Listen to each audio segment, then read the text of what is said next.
Bonjour à tous et bienvenue dans cette nouvelle vidéo. Aujourd'hui, examen approfondi du Viltrox 75 mm f1.2, un objectif qui promet beaucoup de choses sur le papier. On va voir ensemble aujourd'hui si ça en vaut vraiment la peine.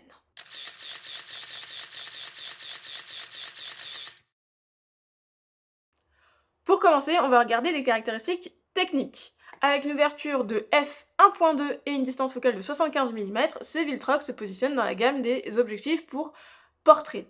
Avec 75 mm et f1.2, on a un très beau bokeh tournant et une très bonne isolation de son sujet, avec une excellente compression.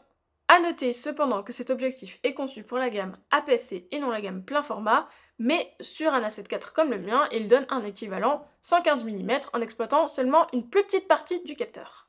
Après avoir testé cet objectif sur le terrain, ce que je peux vous en dire, c'est qu'il a une finition métal qui est assez sympathique au toucher. On a une grande bague de mise au point, une bague de diaph crantée qui est cliquable et décliquable, un bouton qui est juste ici qui permet de programmer une fonction, et deux autres boutons qui permettent de cliquer et décliquer la bague de diaph et de switcher entre la mise au point manuelle et la mise au point par autofocus. On a aussi à l'arrière un petit joint d'étanchéité et une sortie USB-C qui, je suppose, est pour faire la mise à jour de l'objectif. Pour un objectif à ouverture f1.2, on peut dire que ses dimensions sont très contenues. Comme vous pouvez le voir, il n'est pas très grand et il est assez léger. Je pense qu'il fait à peu près les dimensions et poids du 85 mm f1.8 de chez Sony, qui est pour plein format, et ça s'explique notamment par le fait que ce 75 f1.2 est à destination des appareils photo APS-C de chez Sony, et non des appareils photo plein format. Ça reste complètement utilisable sur un plein format comme la 7 IV et je me suis pas privée pour le tester dessus. Cependant, on n'utilisera pas toute la dimension du capteur, ça sera recroppé. D'ailleurs, ce 75 mm sur mon A7 IV, ça donne un équivalent 115 mm si je sais encore un peu compter. Les couleurs sont très bien retransmises avec un autofocus assez bon, même si je considère qu'il est un petit peu lent vu qu'en face de moi j'avais une bande de toutou en folie et que j'ai eu pas mal quand même de déchets en termes de photos. Après, il faut remettre les choses dans leur contexte. J'ai fait quasiment toutes mes photos entre f1.2 et f2.8 pour justement tester un petit peu ce que ça valait le f1.2, l'isolation, la compression, ce bokeh un peu tournant qu'on a sur les photos avec ce Viltrox 75 mm f1.2.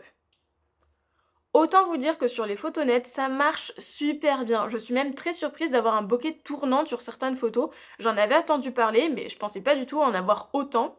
Ça rappelle un petit peu les objectifs vintage et je trouve ça assez fou. Par contre, on va pas se mentir, j'aurais dû prendre avec moi le pare-soleil parce que clairement ça se voit, même si on a un petit effet un peu sympa sur certaines photos. En résumé, ce Viltrox 75 mm, je trouve que c'est un très bon objectif et un très bon compromis pour avoir un objectif qui permet de faire du portrait, d'avoir une grande plage focale, puisque c'est un 115 mm équivalent sur plein format, et surtout très lumineux dans des dimensions très contenues, et avec un prix aussi très contenu.